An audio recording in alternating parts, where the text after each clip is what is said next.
नमस्कार साथीहरू, तपाईँ अहिले हेर्दै हुनुहुन्छ एस्ट्रो ज्योतिष युट्युब च्यानल।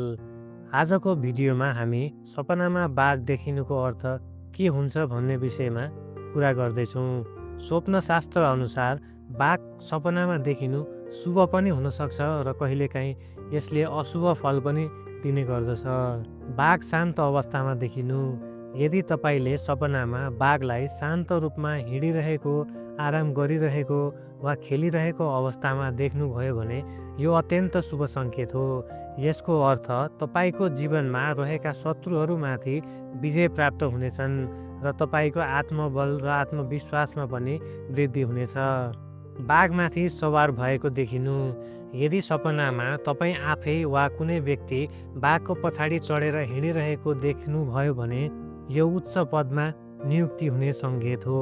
यस्तो बेलामा सम्मान र जिम्मेवारीमा वृद्धि हुनेछ। बाघले खेदाएको देखिनु।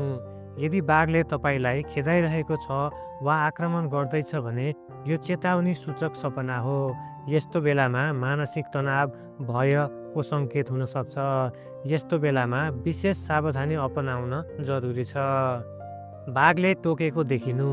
यदि बाघले तपाईँलाई टोकेको देख्नुभयो भने यो अशुभ सङ्केत हो। शत्रु पक्षबाट क्षति, मानसिक क्लेशको सम्भावना यस्तो बेलामा हुन सक्छ। बाघका बच्चाहरू देखिनु। यदि तपाईँले बाघका बच्चाहरू अर्थात् दमरुहरू देख्नुभयो भने यो सन्तान सुख, तेजस्वी सन्तान प्राप्ति वा उनीहरूको साथ सहयोग प्राप्त हुने सङ्केत हो। तपाईँका सन्तानले जीवनमा राम्रो प्रगति गर्नेछन्।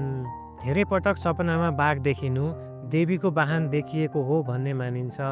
यदि तपाईँले केही समय अघि देवीको मन्दिरको दर्शन गर्ने योजना बनाउनु भएको थियो तर जान पाउनु भएको छैन भने सपना त्यस कुराको स्मरण गराइरहेको हुनसक्छ।